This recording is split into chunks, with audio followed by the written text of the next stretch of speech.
Welcome to Spirits Podcast, a drunken dive into myths and legends. Every week, we pour a drink and learn about a new story from around the world. I'm Amanda. And I'm Julia. This is episode 73, Orishas. Yeah, it's going to be a good one. I'm excited for this. There's so much we didn't cover, but I am very excited to, in the future, cover even more. Yeah, we got into some pretty cool discussions, as we always do. But I've been thinking in particular about this kind of mythological, like the larger kind of cosmology of it for days and days after we recorded. So I'm excited to share it with all of y'all. Yeah. And also excited to welcome a few new members to our community on Patreon. Jessica, Kylie, Buster, Erin and Tila, Vinny, Caitlin, and Evie, welcome so much. Welcome. Welcome so much. What does laid that out mean? Snacks for you. And thank you, as always, to our supporting producer level patrons who never forget to bring a snack to a party. Neil, Philip, Julie, Christina, Josh, Eeyore, Jessica, Maria, Cammie, Lindsay, Ryan, Lynn, Mercedes, Phil Fresh, and Deborah. Yes, you guys are awesome. And finally, thank you to our legend level patrons. So Buggy, Rachel, Sandra, Ashley Marie, Leanne Davis, Ashley, Shannon, and Cassie get physical stuff from us every single month, packed with our own hands, brought to the post office by our own sweat and tears. And it is very cool. We love choosing those gifts for you every month. So if you've been a patron for a long time and you're thinking, that would actually be pretty awesome to get a little care package from the Spirits team to me, it's always a great time to up your pledge. And that's at patreon.com/spiritspodcast. Yeah, and if you are a legend, you are the spirits of song and dance that we know and love. It's very true. And Julia, what were we drinking during this episode? So I was inspired by the fact that one of the Orishas that we covered, Ocean, is the spirit of the sweet waters. So I picked up a pack of Sweet Waterkeeper Hefeweizen. It is one of my favorite kinds of beers. Normally, Julia and I don't overlap much in our beer taste, but this is one of the few. Yeah, we both really enjoyed. And finally, we are really excited to be sponsored again by Talus Clothing. So this is this incredible line of clothing from a sort of indie creator based in Los Angeles. That's clothing for psychic protection. And we are going to tell you a whole lot more about it later in the episode. Yeah, I rock my t-shirt all the time. I love it. It's great. It's super comfy. But you can find out more by going to bit.ly/spiritstalus. That's SPIRITSTALIS with the code SPIRITS, and you get 15% off your order.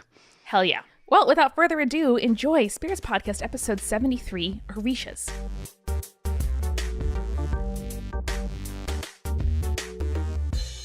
So, Amanda, I've been reading The Children of Blood and Bone, as I've mentioned before. I think. Can I borrow it after you? Actually, Shubes has dibs on it after. Ooh, yeah, burn, sweet burn, because he mentioned it in his first Audible ad, and I'm so proud.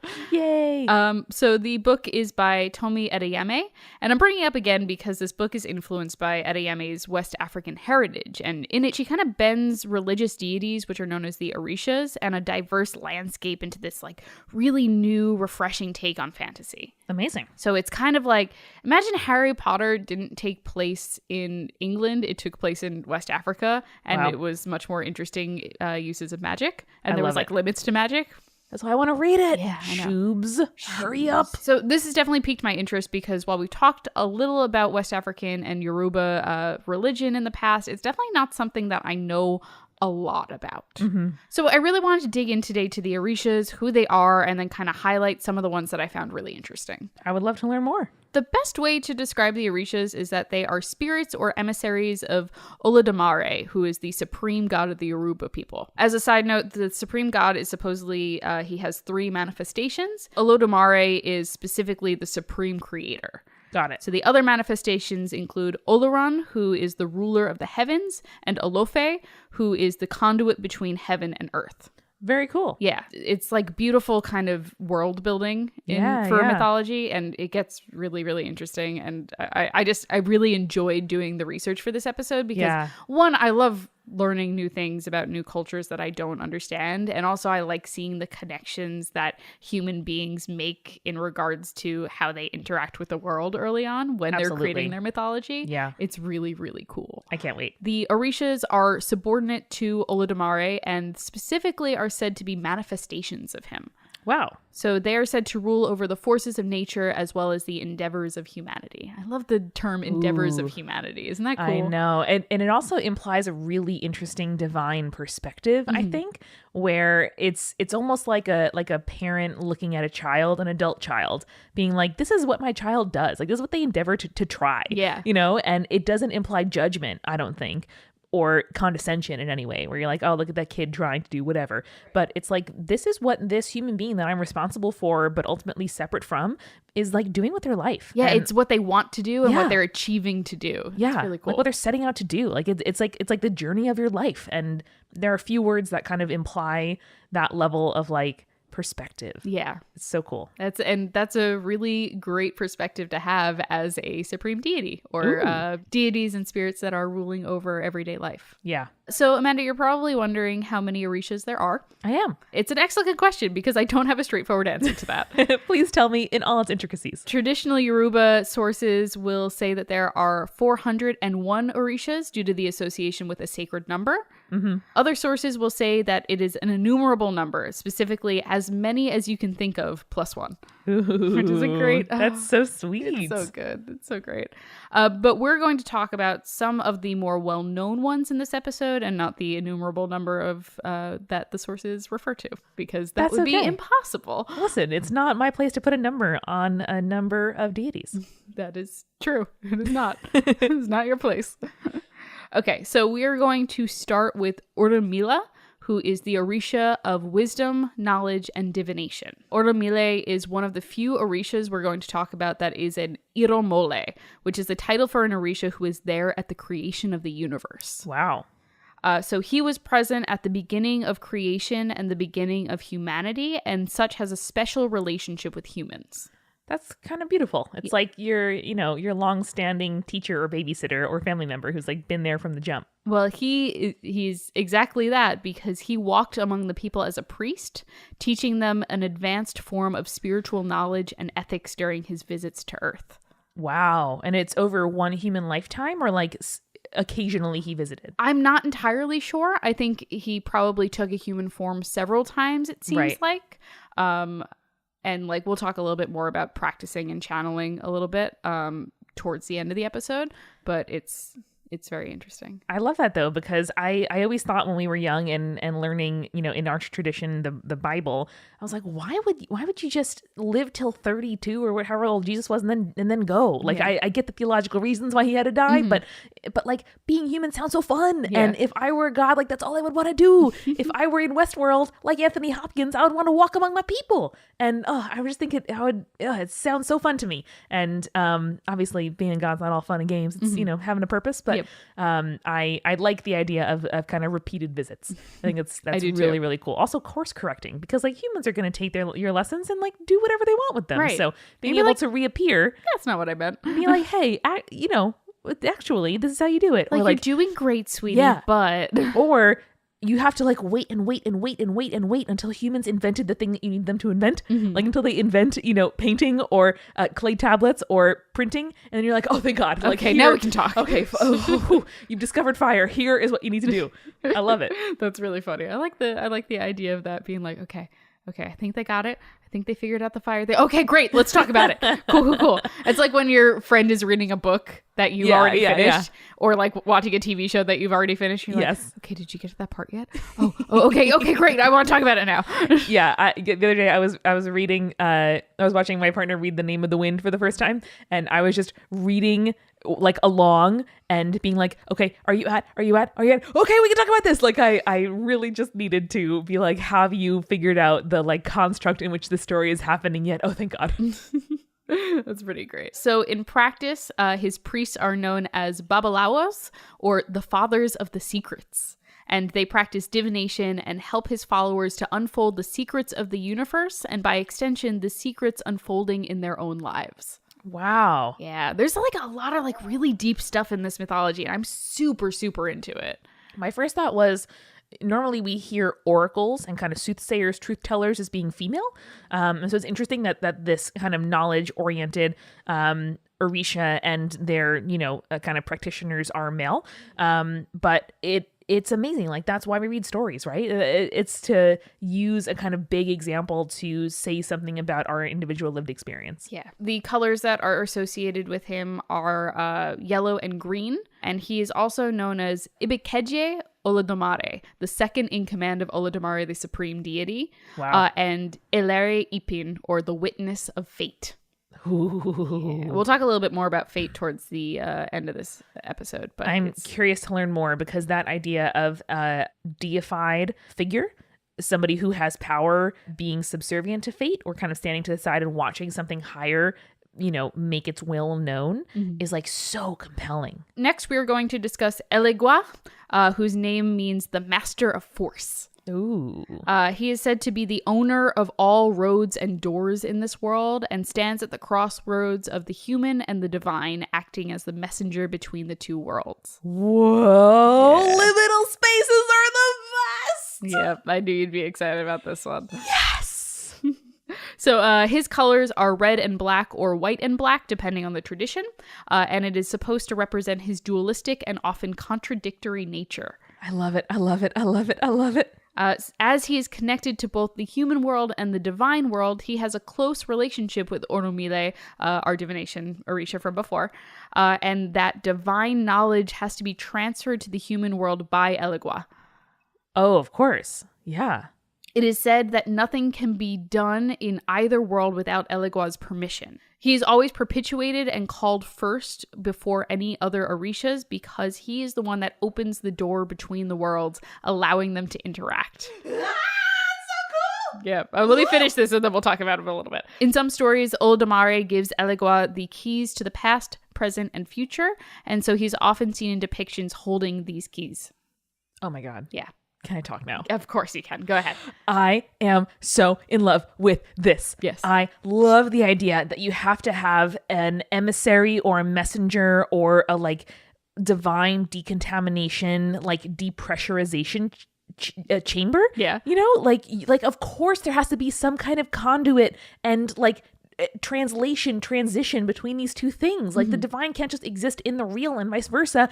I love it so much. Yeah. And interesting, I mean, the messenger between the divine and the human is something that is seen across the world in a lot of mythologies. But the way that Yoruba tradition just does it is so interesting. And like you said, like the second I started saying that, you were like liminal spaces. Yes. And that's just something that is absolutely beautiful and really played on in this tradition. Yeah. And just that idea of being both and neither, of being a translator, of being, kind of like we talk about third culture kids who, grow up in the cultural tradition of country A, but in country B, like they exist in culture C, right? Because it's just like, it's so unique to them. And especially, invoking this entity, when you're doing ritual or when you're talking about one world or the other, it just like, it invokes like math in the best possible way, where like you have to have the right conditions to make a thing happen, or chemistry or whatever. Yeah, like, I was gonna say it's like a science experiment. Yeah, like setting the stage for the thing that you need to occur. And I don't know, maybe it's partly because my professional skills are often around like organization and setting the stage and like behind the scenes making stuff happen to allow like the main event to really take place. Any kind of like foregrounding God or I don't know, like preparatory deity, I just find to be so inherently fascinating. You're gonna really like the tradition and the explanation of the traditions later. Ooh. I can tell already. Actually, Amanda, before we get into the lady Orishas, I think we need to head to a refill real quick. Okay, let's do it quick. I want to know. Listeners, we are sponsored in part this week by Talus. Talus is a clothing line based in Los Angeles, and each garment is hand-printed on 100% cotton. The images on the shirts are reference to psychic protection, astrology, and divination, which are all things that we love here on Spirits Podcast, and they're meant to impart a sense of mental or psychic protection to the wearer. Yeah, it's really awesome. The clothes look like someone sort of drew on them in your kind of vulnerable places, on your back, on your side, on your sleeve. symbols to kind of inscribe you with, you know, some form of like power and protection. And I love so much that they have historical roots. So the creator of Talus took these samples of handwriting from a spirit medium from the 1800s, actual person doing actual, definitely not urban legends back in the day, where there are names, there are symbols, there are drawings, and also other stuff borrowed from like ancient Greek and Latin and Hebrew. So it is like so steeped in history that it just makes me feel really, I don't know, connected to something bigger when I'm wearing my shirt. Yeah, I'm rocking the Venus one that I received in this like beautiful cobalt color, and I wear it just all the time because it's one, gorgeous, and two, super, super comfortable. And I have one of the Mercury shirts in black, which is just, it's so pretty. It has a beautiful design on the back, as well as a sort of one over the like crest area, like where you put a crest of a school or something. But I think I'm going to have to go back and buy some more short sleeve ones for the summer because it's super soft. It is super gorgeous. And we are so grateful and thankful that they sponsored us. So Julia, where can our listeners pick up a gorgeous psychic protection shirt of their own? They can go to bit.ly/spiritstalus. That is bit.ly/spiritstalus and use the code SPIRITS for 15% off their purchase. It is gorgeous stuff. At least take a look, guys. Go to that link and take a look at their lookbook. It is really, really gorgeous photography with really pretty models. And that is Talus. So thank you again, Talus Clothing. And now back to the episode. So Amanda, Ocean may be one of my favorites on this list. It's hard to pick a favorite, if I'm being honest. They're all really good. They're all really great so far. But you know how much I love a water spirit. I do. So Ocean is the Orisha that rules over the sweet waters of the world, so specifically freshwater sources. Ooh. And those include brooks, streams, rivers, anything like that. This is the first time I've heard non-salt water referred to as sweet, but like obviously. Yeah, that makes so much sense. The drinking water, yeah, that would be sweet water. Yeah. So she also embodies love and fertility and is the Orisha that is most often approached when there is a need to help with money problems, which I really like. Yeah. She is known as Ialode, the Great Queen, despite the fact that she is the youngest of the female Orishas. Huh. She is said to be Ikole, or the messenger of the house, acting as the mouthpiece between the divine and humanity. Gotcha. So like relaying the message that will then get passed on to humans. Exactly. So interestingly, when someone is initiated as a priest, regardless of what Orisha they are attached to, they must go to the river and give an account of what they are about to do so that Osha might tell their story. Huh. Yeah. I love that. She is also known as a healer using honey and water, and both are associated with her. Yeah. She's also shown as a femme fatale of sorts, managing to save the world in one story by luring Ogun, the Orisha of iron, war, and labor, out of the woods using her feminine wiles. Basically, she seduced him. Right. After he left civilization and everything came to a standstill because he was the Orisha of labor. Right, right. Isn't that cool as hell? I like the idea of like the Orisha of labor decides, I don't want to do this anymore, and just walks into the woods and everyone's like, I can't do anything anymore. What's happening? I love logistics, as you know, and that is a very real consequence. Yeah. Unlike the Greek gods who are like, I don't know, I want to marry this person, but and then like we have no more summer, and we're like, what are you doing? Please stop. Please don't. So Ocean's colors are gold and yellow, actually, which is interesting for a water spirit. And she's associated with peacocks and vultures. Both very good birds. Yeah. I'm not particularly sure why, but go for it. Yeah. Our next one up is Oya. And I instantly take back everything I said about Ocean because Oya is pretty goddamn cool. Let's hear it. She is the Orisha of winds, violent storms, and the gates of the cemetery. Let's hang out. She is known as Yansa, or the Mother of Nine, and rules over the Ungan, which are the dead. Wow. The Mother of Nine is a reference to a like major river in the area, and it had 9 tributaries.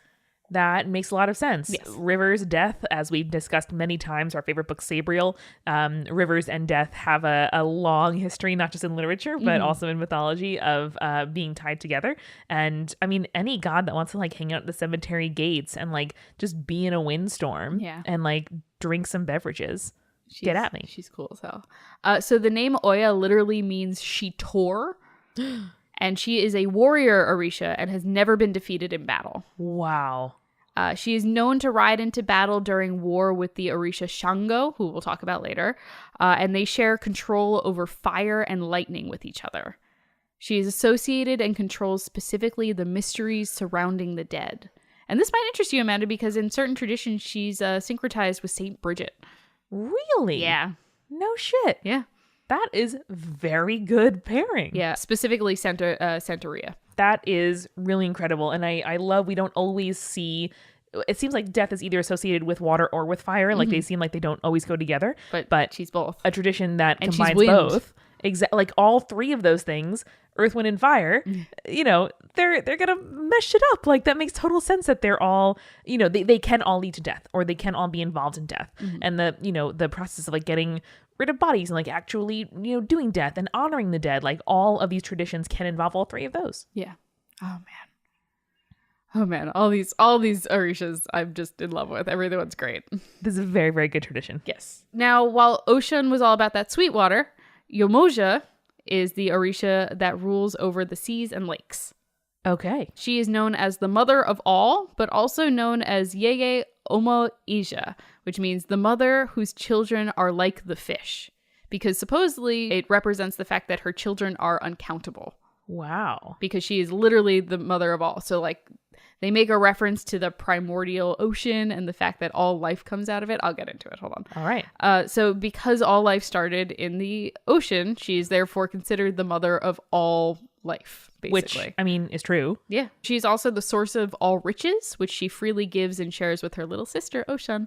Aw, adorable. I love when we see female friendships and sisterhoods not as rivalries or choices for men, but as like sisters being sisters. Yeah, I do like that quite a bit. Interestingly, for an ocean goddess, she's extremely benevolent, motherly, and protective. Not always the case with our beloved water spirits. Almost never, really. Yeah. But there are some stories where she loses her temper and becomes destructive and violent because Ocean.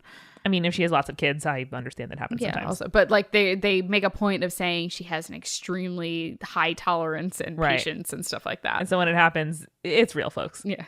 So she governs over everything pertaining to women, childbirth, conception, parenting, child safety, love, and healing. Because the oceans are deep and unknowable, she is also the goddess of deep secrets, ancient wisdom, the moon, and the collective unconscious of humankind.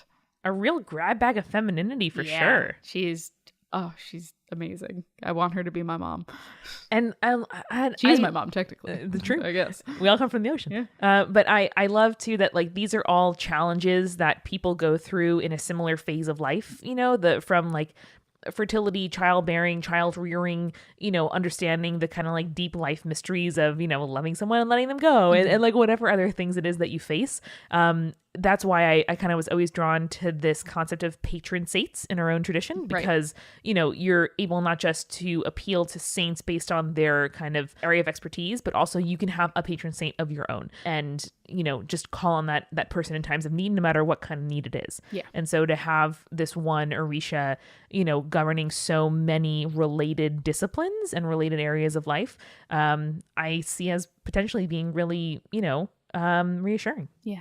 I agree with that. I do like the idea of someone specifically out there for your interests, and specifically the interests of like what aspects of your life need to be touched upon. Yeah, it's like you have a college major advisor, but you also have just a regular advisor. Yeah. You got an advisor you can go to with problems with your roommate or, choosing a minor or whatever. And then you also have the specialized one. Like, what should I write about? That thing. Cool. Yeah. Thanks. I want to take this graduate level seminar because I want to. Can you help? Yeah, they can. Yeah. Yo. Yeah. So in some versions, particularly in West Africa, Yomoja is portrayed as a mermaid. Hey! Her colors are, of course, blue and white, like the seas and oceans that she is associated with.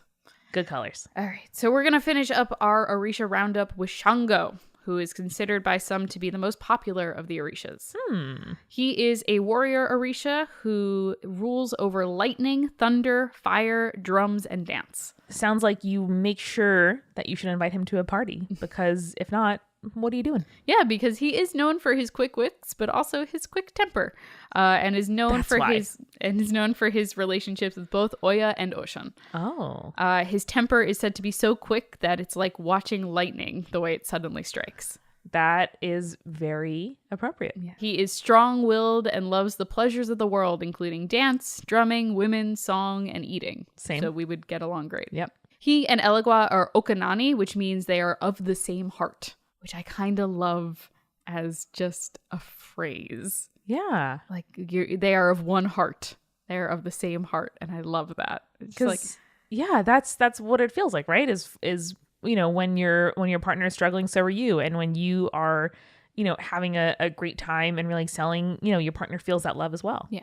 And like it's I think in this it's like sort of like a brotherhood, intimate friendship kind of thing. Yeah. Like we are so close that like I feel your pain when you feel your pain, and I feel your joy when you feel my joy, and like all that. Yeah, you're exactly right. Where it's true of, no matter the nature of the relationship, when it's somebody that you're really close on and can depend on, it's really like that deepest empathy is kind of when your, emotions spring from the same place. Yeah. So his colors are red and white, and he is often represented as a double-headed axe. But probably most interestingly, at least for me, is that he is historically a royal ancestor of the Yoruba people. And he was said to be the third king of the Oya kingdom. Wow. And then when he died, he was deified in death as the Orisha Shango. That is pretty incredible when you can have a historical root to a mythological figure. Yes. And I mean, it's a practice that we see in Christianity with the saints. Exactly.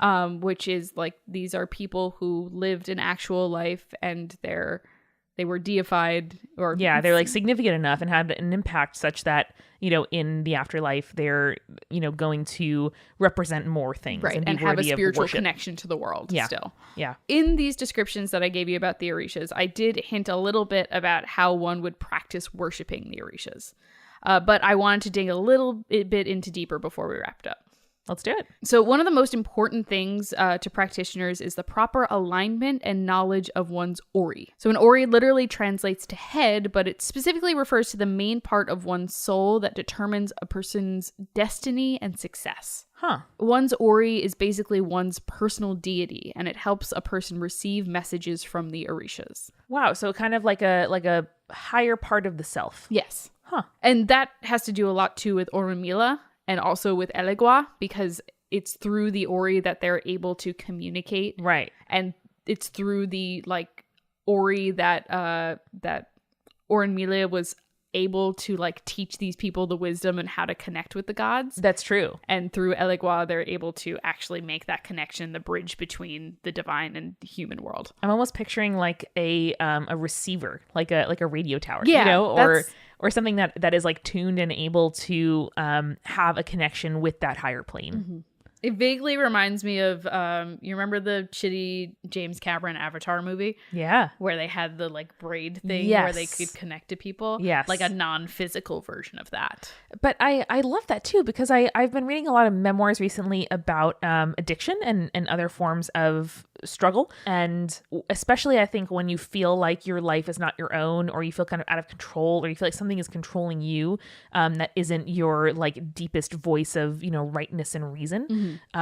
The idea that every person inherently in them has this thing, this place, whether that's physical or kind of representative, that is like attuned to and inherently like in sync with the divine. Mm-hmm. That's so empowering, and like that's so encouraging, because no matter what you do, in your human form, that remains. Mm-hmm.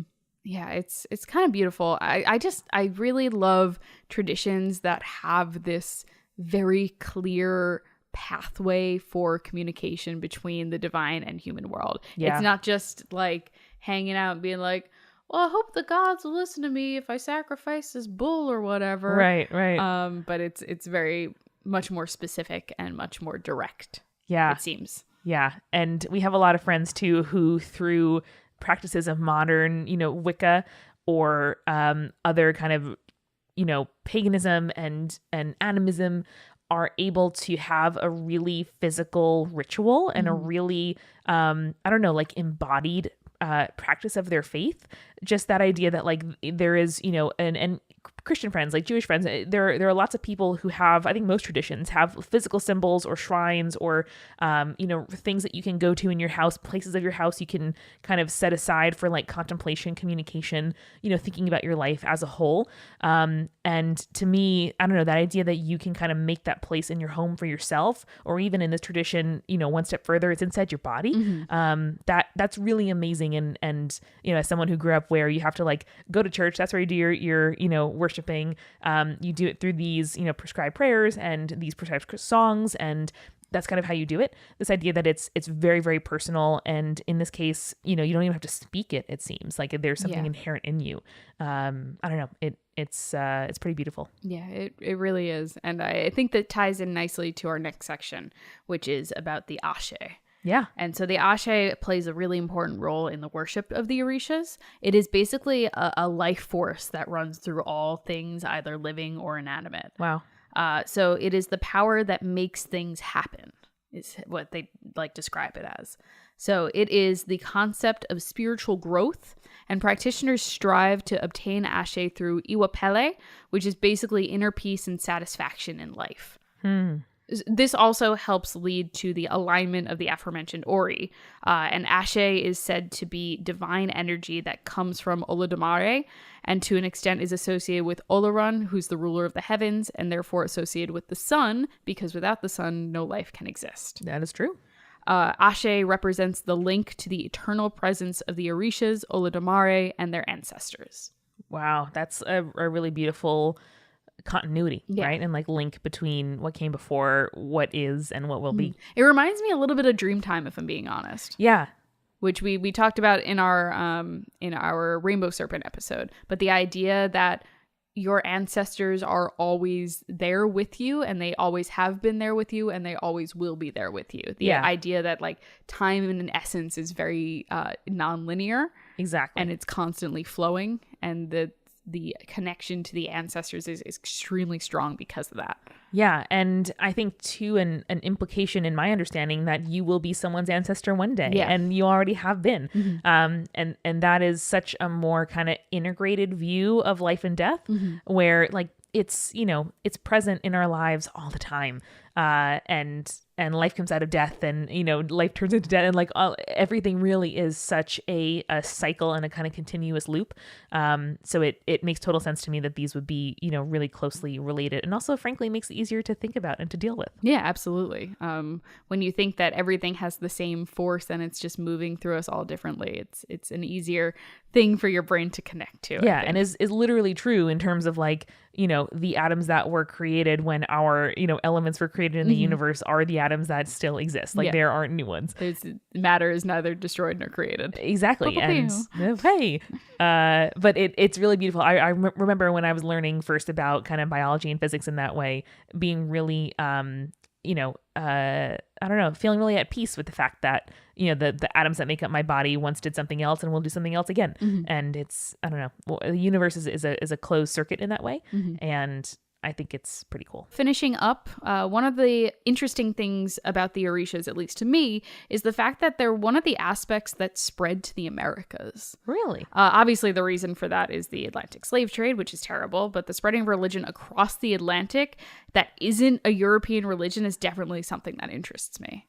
So worship of the Orishas is featured in a number of religions, including Santeria, Candomblé, Trinidad Orisha, Umbande, and Oyotunji, which is like an interesting thing. And I would love to go into those a little bit further traditional wise, but I think that we're going to wrap up this episode. Yeah, but that's a wonderful kind of place that we can jump into in future episodes. I would love to have something on Santeria. There's just so much there. I'd love to speak to an actual practitioner for that. Exactly. Sure. A living tradition that, has really, really rich roots. Like we would love to learn from other people about what that's actually like, but tracing the kind of elements that birthed these sort of newer, syncretic religions in our hemisphere, I think would be a really dope thing to do. Yeah, I totally agree. And I do want to say that this is a living tradition as well. Yes. This is, I did my best to not use past tense when talking about it. Yeah. Because people are practicing this, to this day. And it actively. is a beautiful tradition. Like I got very excited at multiple points over the course of this episode, but I think the one that stands out the most to me would be this, Orisha in charge of communication between the divine and the real. Elegua. Yeah, between the divine and the physical kind of earth realm, and needing to invoke them before you start a ritual. It's like opening a parenthesis in an algebra equation. Like it is just, to me, I love logistics and I love infrastructure, and that is the coolest thing. So thank you so much for bringing it to me. My pleasure, my friend. And I am glad to tell you these stories. They're obviously not my stories. I'm not trying to appropriate them or anything like that, but it is information that I think is extremely interesting and deserves to be known by everyone. Exactly. And if this is something that you have a tie to, we would love to hear from you. Absolutely. First person, or from your relatives, or kind of wherever the time may be. But you can email us anytime, spiritspodcast@gmail.com. Yeah, we'd love to read about it, and we would love to have some people on who do practice it. Or maybe you can send us a voicemail telling us your story. Yeah. Send us a little audio file. Call your parents, call your grandparents. Tell us about the stories that you grew up hearing. We really, really want to hear them. We do, really do. Cool. Well, in the meantime, remember, listeners, stay creepy. Stay cool. Spirits was created by Amanda McLaughlin, Julia Schaffini, and Eric Schneider, with music by Kevin MacLeod and visual design by Allison Wakeman. Keep up with all things creepy and cool by following us on Twitter, Tumblr, Facebook, and Instagram @Spirits Podcast. We also have all our episodes, collaborations, and guest appearances, plus merch on our website, spiritspodcast.com. Come on over to our Patreon page, patreon.com/spiritspodcast, for all kinds of behind-the-scenes stuff. Throw us as little as $1 and get access to audio extras, recipe cards, director's commentaries, and patron-only live streams. And hey, if you like the show, please share us with your friends. That is the best way to help us keep on growing. Thank you so much for listening. Till next time.